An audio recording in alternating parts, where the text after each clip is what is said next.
Well, good morning. We can continue with our subject of Asiatic cholera, and I thought we could perhaps frame that discussion by reminding you that in the 1990s, the Nobel Prize-winning microbiologist Joseph Lederer coined a term, emerging diseases. He used it to describe infectious diseases that are previously unknown, at least as sources of human infection, and emerge, as it were, for the first time to infect human beings. These are diseases in our own day. We can think of Ebola or Lyme's disease, SARS, or, of course, most importantly, HIV/AIDS.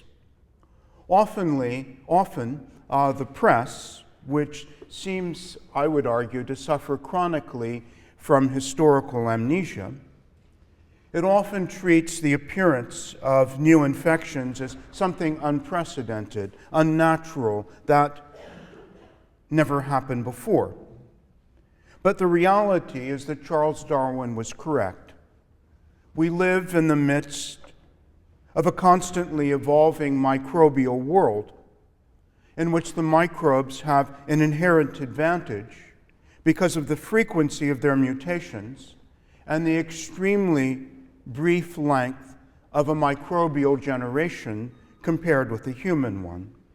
So new diseases have always been emerging and appearing, and Asiatic cholera is a good example of what we might, though let's be mindful it would be historically anachronistic, we might call it a great emerging disease of the 19th century. There's a scholarly debate on whether cholera had long existed on the Indian subcontinent and whether it went back for centuries or not. Especially, it clearly, by the early 19th century, had an endemic home on the Indian subcontinent, and particularly the area here in the delta of the Ganges and Brahmaputra rivers. That's that area.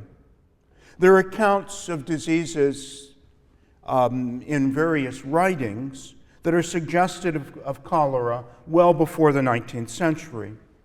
But that particular debate is exotic for our purposes, and what we want to know is that by the early 19th century, it was endemic in the Indian subcontinent, but it was unknown elsewhere in the world until it burst into a major epidemic in 1817 that then escaped India and began its devastating international career, reaching Europe for the first time in 1830. So cholera for the 19th century was something new, something never before experienced, and that helps to explain a good part of the reaction to the populations that were first afflicted by it. As the great cholera, we should remember, was the great feared disease of the 19th century. We've already seen that plague was the most dreaded disease from the 14th century through the 17th. And we know that smallpox succeeded it in that role in the 18th. Cholera, though not the great killer of the 19th century, was the most feared affliction. It was feared for a number of reasons. Its extremely sudden appearance, its exotic and unfamiliar character, the agonizing and gruesome nature of its symptoms, its high case fatality rate, and its predilection for adults in the prime of life rather than children. It's revealing that a great deal of the discussion surrounding the early experiences with cholera revolved around the question of whether this was, in fact, the return of the plague.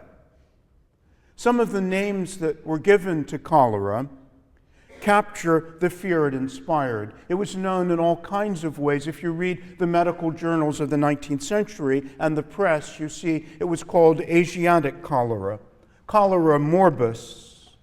Perhaps very scaringly, cholera asphyxia, was known as the gypsy, the monster, blue cholera, and king cholera, among other names as well.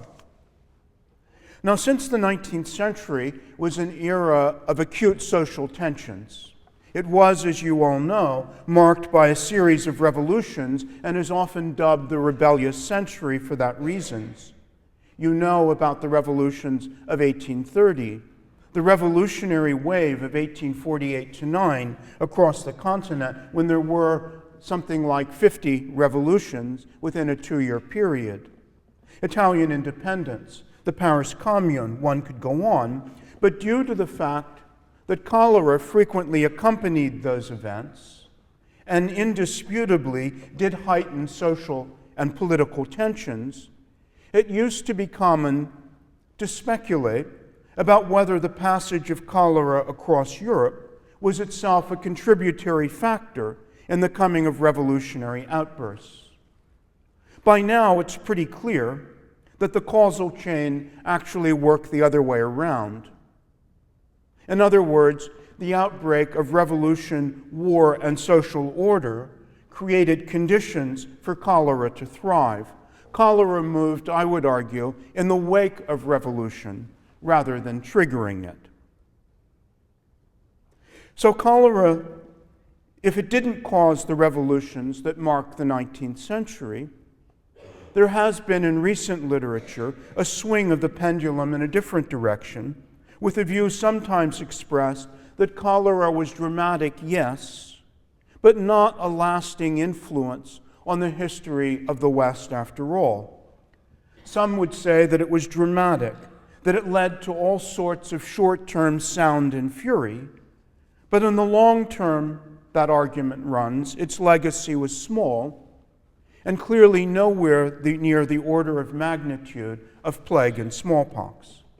Well, we'll be deciding among those conflicting views, but before we can assess them properly, we should look in our usual way at the etiology of cholera, at its epidemiology, its symptoms, and its course in European and North American history.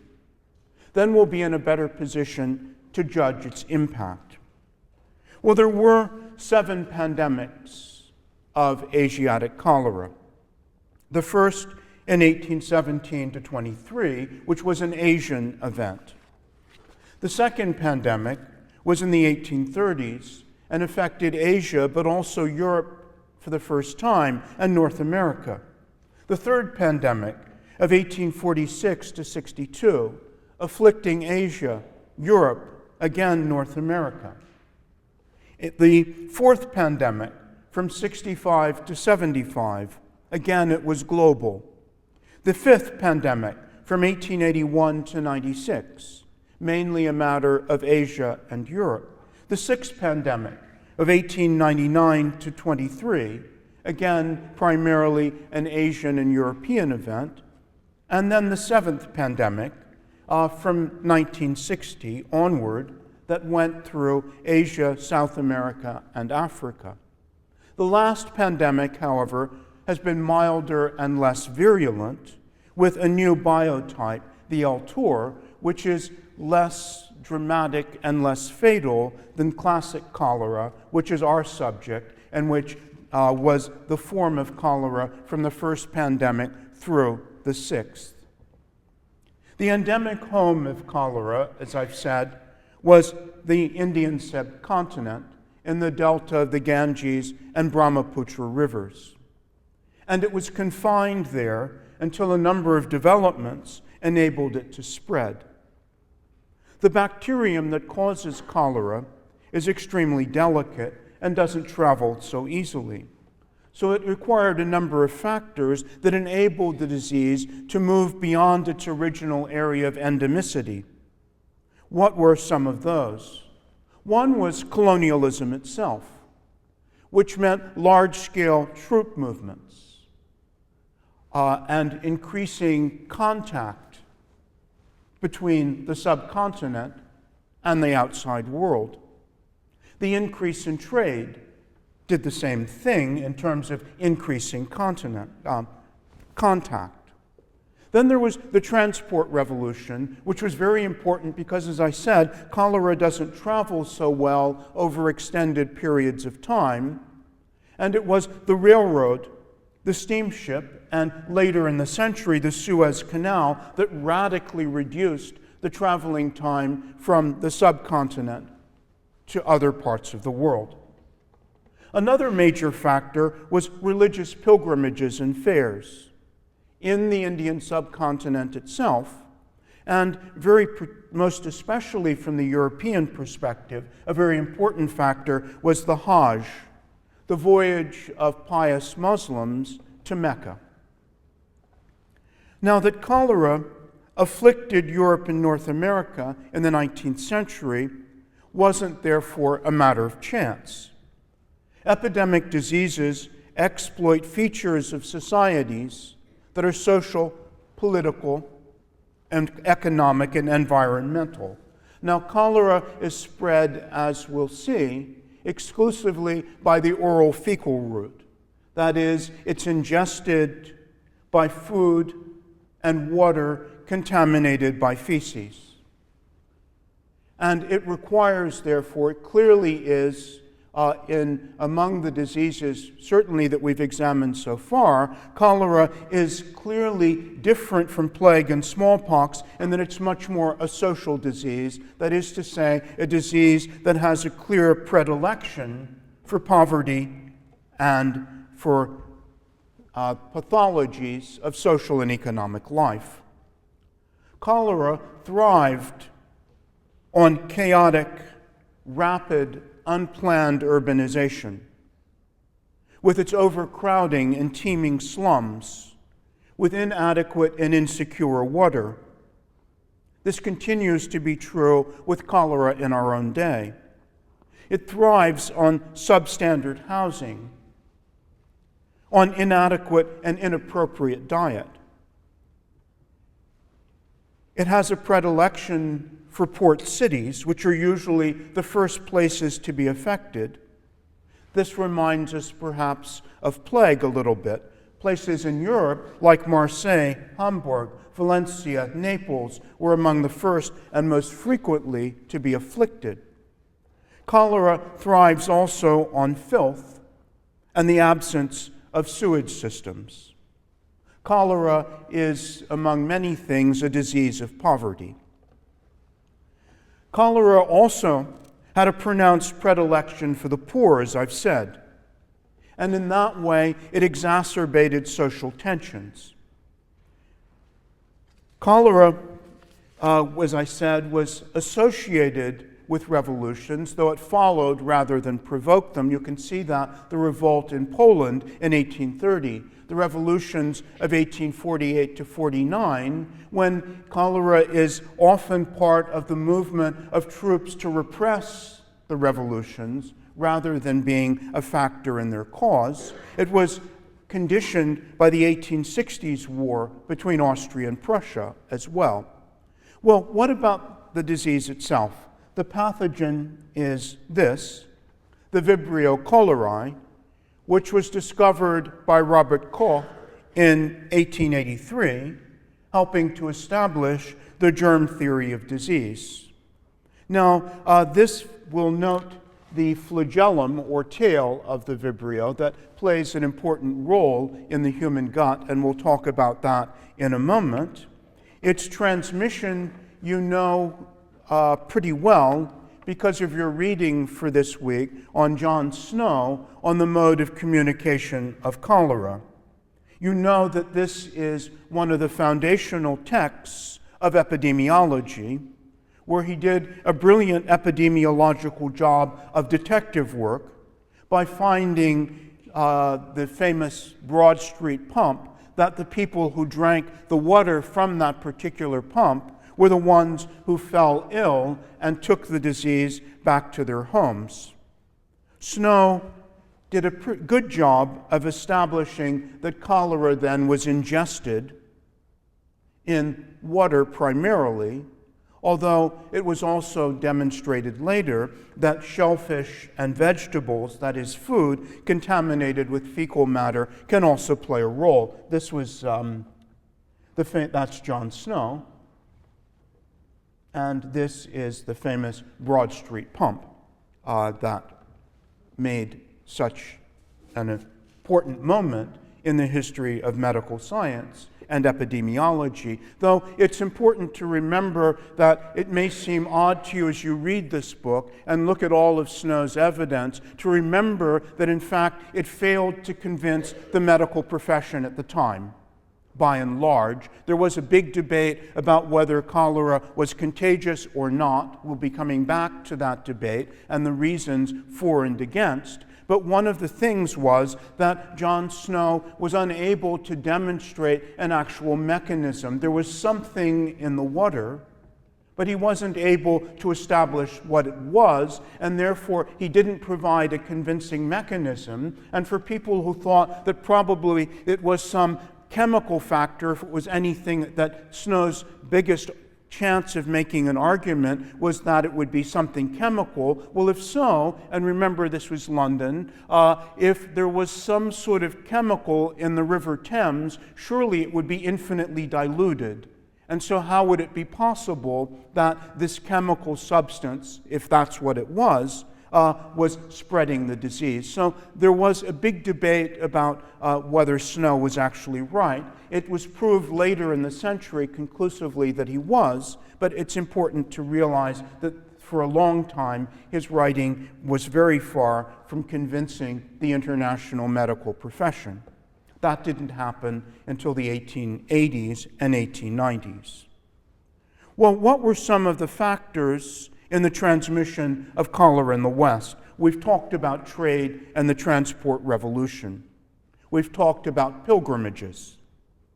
We've talked about the strategic role of seaports, where once again, as in the case of plague, it would be imported. The bacterium would gain access to the municipal water supply. And there would also be the danger of swimming or of eating shellfish that fed on sewage, especially if the custom was to eat it raw. The disease would then spread along inland transportation networks. We've said, too, that cholera was a disease of urbanization and of a defective urban infrastructure without sewage systems. And remember, in the 19th century, waste in European cities was predominantly thrown into the streets, where there would be a seepage downward into tank wells that people would then drink the water and its bacterial bounty. Remember, too, that many of the cities of Europe, Naples that you're reading about, but Paris too, and many others, were surrounded by vegetable gardens, and the vegetables would be brought into the city and consumed by the population. But in the growing of the vegetables, use was made of urban sewage, which was collected and transported to the vegetable gardens outside the city, and then the sewage was used as fertilizer. It was good not to waste anything. And the plants then grew in human sewage, and then the vegetables were brought back to town. So we have a wonderful way for the bacterium to make an excellent round trip between the hinterland and the city itself. This was the practice of sewage farming, which was extensive throughout the West. And there was a good trick that market farmers knew very well, market gardeners, which was that if you had an open sewer, and there were many, if you dipped your head of lettuce on the way to market into the sewer, then the ammonia from human urine would make the vegetables look fresh for sale in the market. So that was a good little trick that you might want to remember. In any case, overcrowding was also another important factor in this. And I just want you to remember housing conditions. These are the fondacci in Naples that you've been reading about. And you can see that this is a place, if you use your imagination, that's a wonderful place for a cholera epidemic. Not only the fact of lack of sewage and wells, but the fact that it's really dark and it's overcrowded, and lots of people live in a single room, and that single room is used as the sick room, the sleeping room. It's a place also where food supplies are stored, and with little opportunity to have clean hands. And remember that the Vibrio cholera is spread through fecal matter, but the point is that in these conditions and in the dark, it's very difficult to see, and therefore it's difficult to know when contamination was actually taking place. Or moving from Naples, these are streets in Nottingham in England, where cholera also caused a couple of major epidemics for similar reasons, and the waste matter was simply hurled into streets like this, and in the center of the street would be the gutter, which would carry human waste as well. Another source of contamination is flies, which carry the cholera bacterium with them.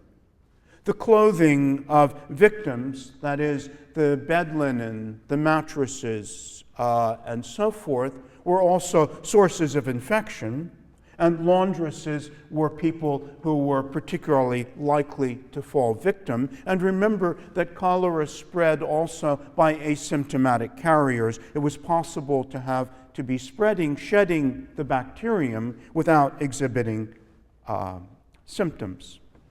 Well, what were the symptoms of cholera?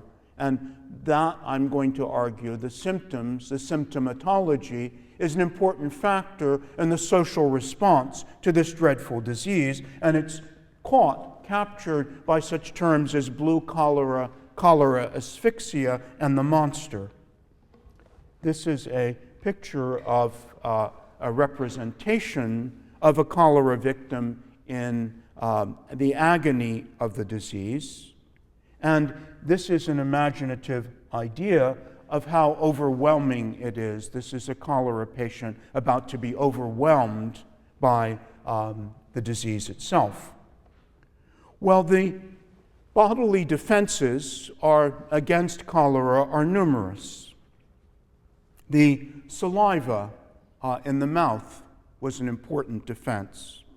The digestive juices of the stomach are acidic and tend to kill the bacterium when it's ingested. So it's quite possible to ingest cholera bacteria without falling victim to the disease itself. But there are a number of important variables that condition what happens next. One would be how great, extensive the infective dose actually was. How much did you swallow? The diet that you're living on is important because such foods that the poor in particular lived on in European cities as ripe and overripe fruit and vegetables. In other words, the poor were likely to buy goods that were beginning to degenerate and deteriorate because they'd be marked down in price, and those would be the goods that the poor would live on. And this meant that they often suffered from diarrheal illnesses, and those reduced the digestive time and therefore deprive the stomach of its defensive capacity to protect you by the acidity of the digestive juices. And the consumption of raw fruit, for example, would be especially common in the summer months. Another factor would be the general health of the person who is exposed to the disease. But let's suppose that you've eaten a very large infective dose and it passes successfully through your stomach into the small intestine. What happens next?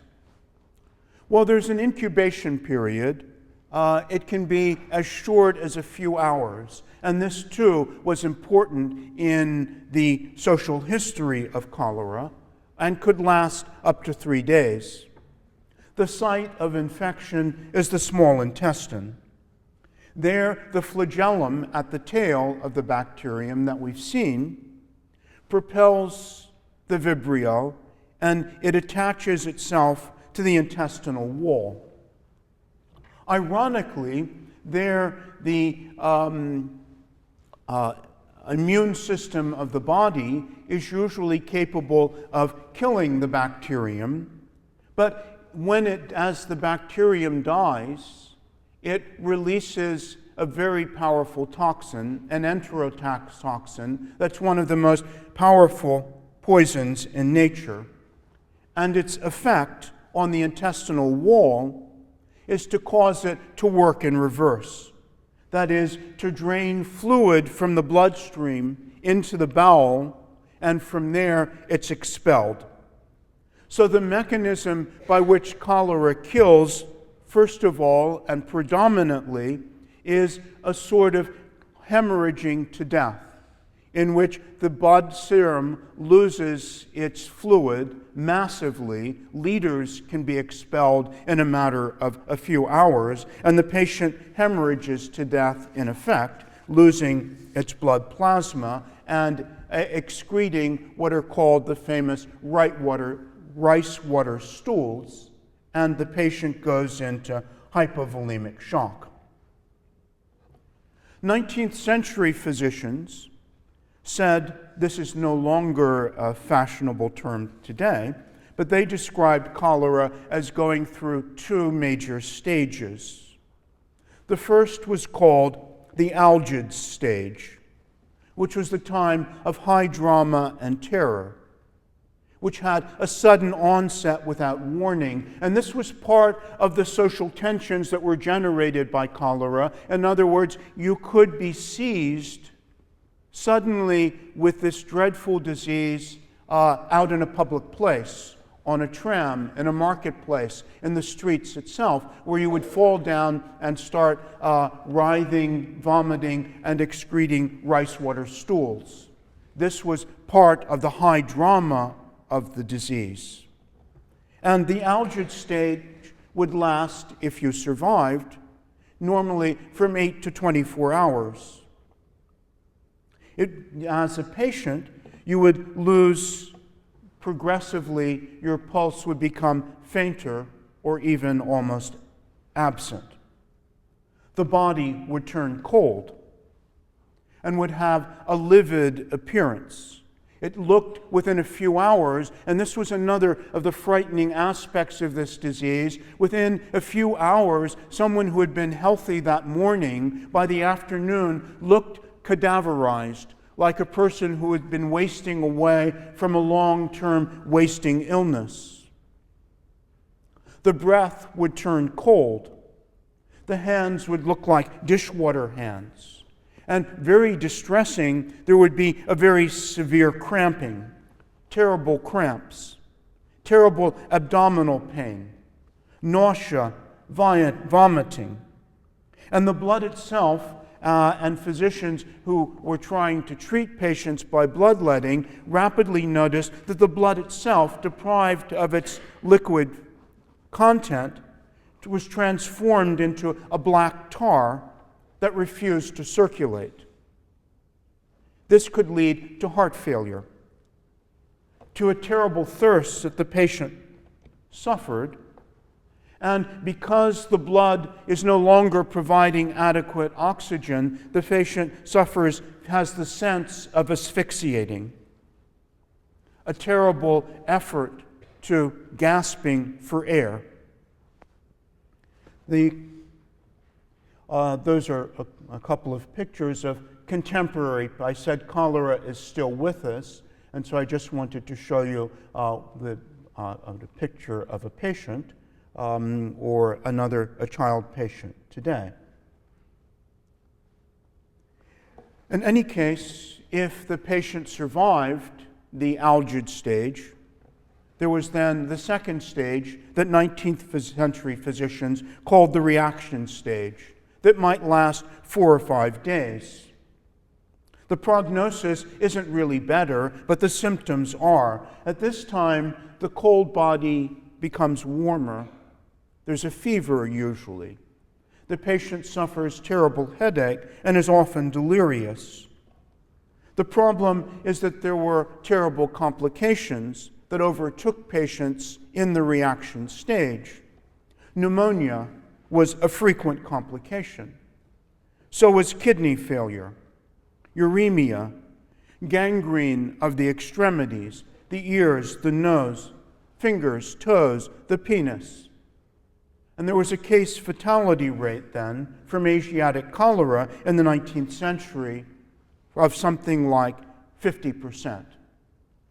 Today, as we said last time, there is an effective oral rehydration therapy, and the death rate with treatment is less than 2% today. That's partly because of the effectiveness of the treatment and partly because the L-Tor biotype is less virulent than classic Vibrio cholerae of the first 6 pandemics. In any case, then, what were the effects on a community, on a society, of an invasion of a disease of this type? Was this the return of the plague, as people speculated? This disease seemed a little bit to resemble that in terms of the terror that it inspired and the social chaos it caused during an outbreak. Now, an outbreak, let's imagine a 19th century city. You can pick your own, let it be London or Paris or perhaps Naples. The outbreak would tend to begin with what 19th century medical community termed sporadic cholera. By that, they meant a small trickle of cases. These would be transmitted in a neighborhood, a family, a house. The transmission might be by contaminated clothing or bed linen, contaminated food, hand-to-mouth transmission from tending a patient and then not washing the hands. Let me give you an example from Venice in 1885. There was a particularly persistent outbreak in a single street before the disease became an epidemic in the city as a whole. And what happened was that this was traced to a single restaurant. And the proprietor was a lovely lady who happened to be tending to her own infant child who was sick with cholera in an upstairs bedroom. She would go upstairs and tend to him, and then she would go back downstairs without washing her hands and prepare food for her clientele. And that was how the disease was spread in a single street for some time. Now, in fortunate instances, the disease, this outbreak, this so-called sporadic cholera, would just fade away, and the community would escape a large-scale misfortune. But if the Vibrio gained access to the city's water supply, then the disease would flare up with epidemic force, and this would be what the 19th century health authorities called epidemic cholera instead of sporadic. And if you made a graph of cases and deaths, there'd be a sudden spike in mortality and morbidity. Well, what would be the likely magnitude of the disaster that would follow if, let us say, a major European city had its water supply contaminated with cholera? Well, the order of magnitude would be different from that of the plague. Cholera was never responsible for the kind of demographic catastrophe that Europe experienced with the Black Death, or later invasions of bubonic plague. In the 19th century, Europe experienced a major population growth, and cholera had little impact on the population surge. Let's take again the example of Naples, a city famous for its overcrowding, its filth, and its recurring epidemics of Asiatic cholera. Let's compare it also with an earlier experience of bubonic plague. Naples experienced a terrible epidemic of plague in 1656. At that time, the city had about a population of numbering perhaps 500,000 people. The state wasn't very good at knowing exactly how many people lived in the city. And its statistics for mortality are also to be taken with a grain of salt, but there were estimates that as many as 300,000 people died of bubonic plague in that single year. Let's compare that with cholera in 1837. I choose 1837 because that was the worst epidemic of cholera that Naples experienced. The population at that time was still round about 500,000 people, but in this worst year of Asiatic cholera, about 12,000 people perished. Now, after our experience of bubonic plague, I don't want that to be a basis for insensitivity.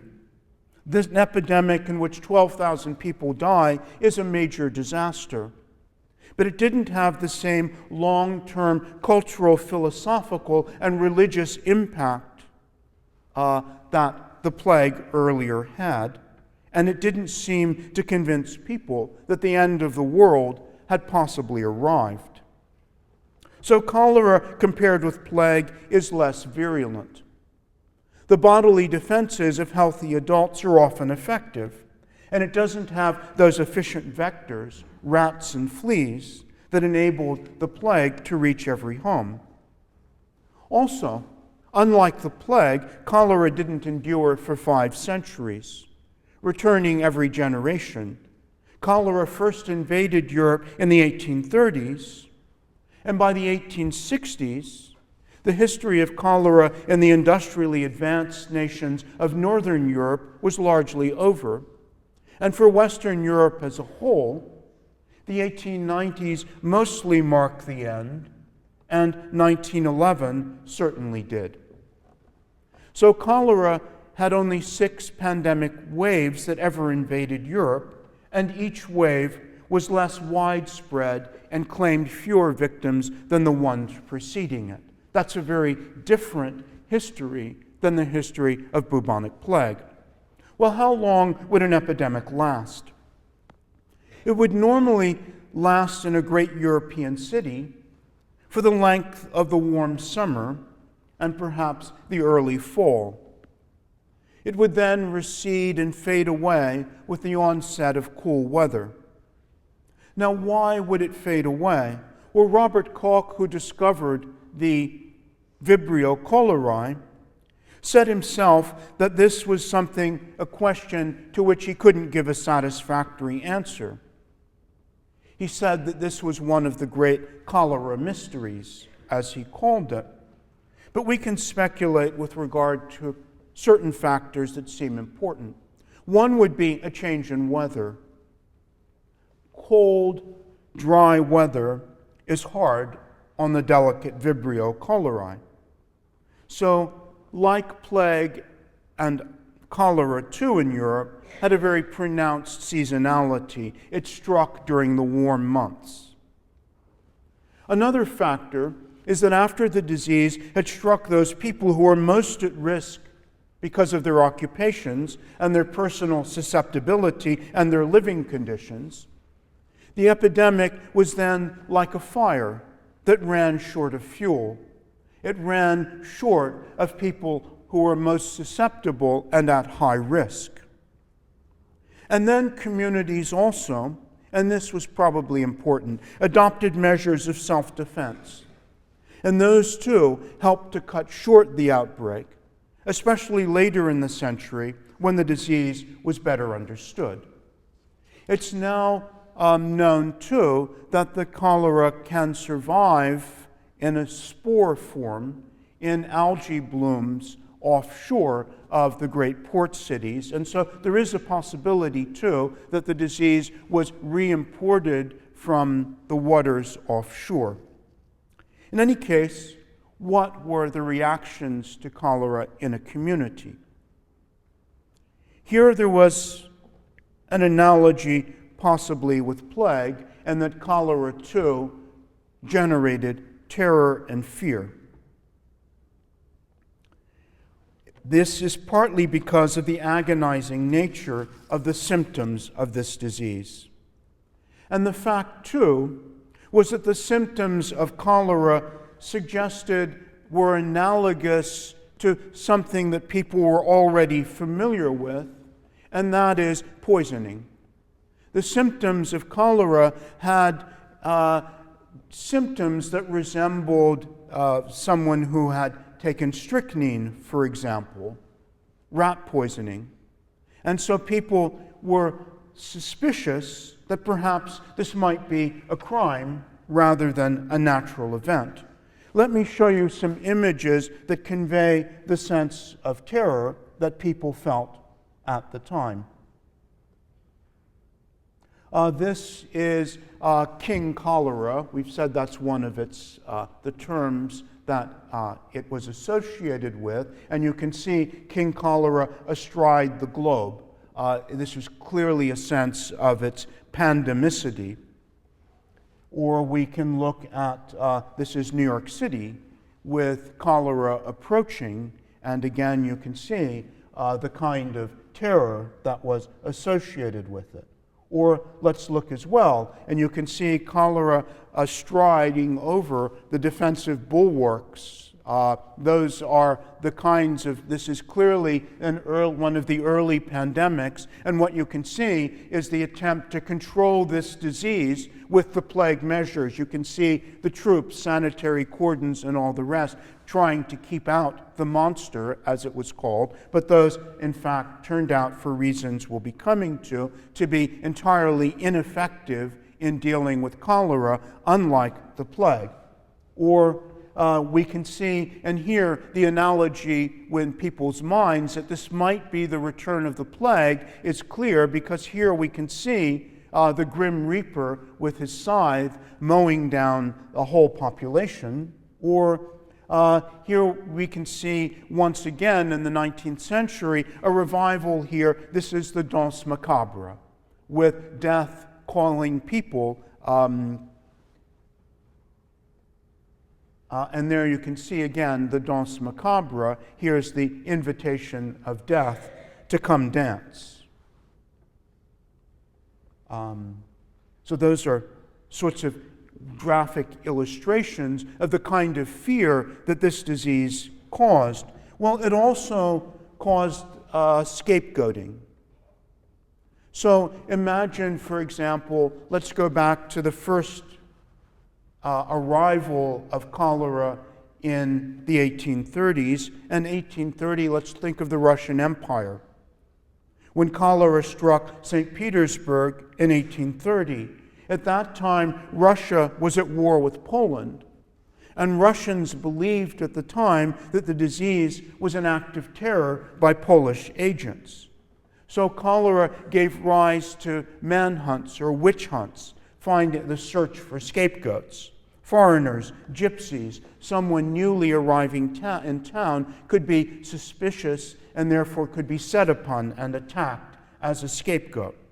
Cholera also led, because of its fear, to mass flight, and some cities experienced almost biblical exoduses, with tens of thousands of people evacuating cities in fear for their lives. And just as in Defoe's account, it was the wealthier classes who could afford the journey and had somewhere to go who went first. A consequence would be that the administration and public services in the city that was being evacuated were in chaos. Businesses shut down. There was mass unemployment. There was hunger and shortages of all kinds. There was also a new strain on class relationships. Cholera was a class disease, I would argue, and that it caused a sharply unequal burden of death and suffering. Unlike plague, unlike smallpox, cholera primarily chose the poor. Now, there are reasons in terms of risk factors that explain that difference. There was normally, by this time, a pattern of housing segregation. That is to say, the poor and the wealthy didn't live next to one another, and the poor suffered from overcrowding, filth, poor diet, lack of light, and the wells they drank from were not the same as those used by the wealthy. A good example of this difference, and one that caused sinister speculations, in time of plague, as you know, those who tended the plague victims, physicians and priests, perished in unimaginable proportions. During the time of cholera, however, doctors and priests moved among the most sordid slums, and yet mysteriously they managed to stay healthy for the most part, while those around them fell ill and died. There are good epidemiological reasons for this. Doctors didn't eat and sleep in the sick rooms as the poor did. They had better diets. They washed their hands. They drank different water. But to the urban poor, the immunity of the wealthier classes was highly suspicious. It suggested to some the idea of poisoning, particularly since the poor in the 19th century weren't medicalized, that is to say, they had little contact and experience with medical attention. And so an effect during the cholera years was often violence. There were assaults on doctors. In some places, crowds invaded hospitals and lazarettos. And the suspicions weren't all in one direction. The wealthy at this time in the 19th century had a fear of those they called the dangerous classes. And they were thinking of the dangerous classes as dangerous politically. This was the rebellious century. Dangerous morally and in religious terms. But also they now seem to be dangerous medically. And I think this is a factor in some of the extreme violence that one sees in 1848, for example, or in the Paris Commune. There was a strain on social relationships. Well, what happened in terms of public policy and organized effects?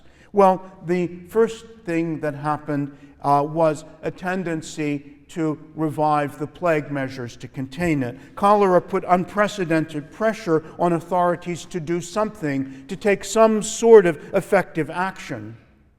And it was then that the states responded, first off, Russia, Austria, Prussia, for example, by reviving the plague regulations, land-based and maritime quarantine, sanitary cordons, lazarettos. One can see this in pictures. This is a cholera lazaretto.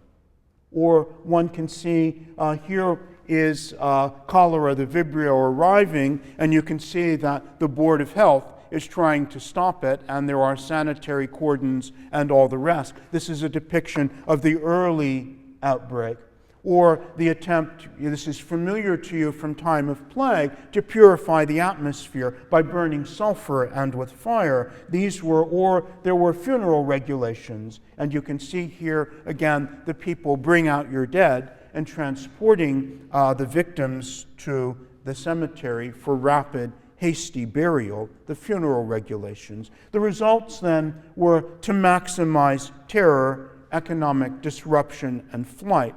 The plague regulations against cholera caused political effects, but they were counterproductive in terms of the disease. But they taught a dangerous lesson, that outsiders could be dangerous. And so we see then they don't stop the cholera. They don't stop the cholera because they're asymptomatic carriers, because the flight of population causes trying to escape the plague measures, disperses the disease, because cholera can flow in rivers and waterways past the troops who are trying to contain it. So the plague measures weren't effective against cholera. But I'm going to argue what were the long-term effects, and I'm running rapidly out of time, but just say that there were, I would argue, not just immediate drama, there were long-term effects.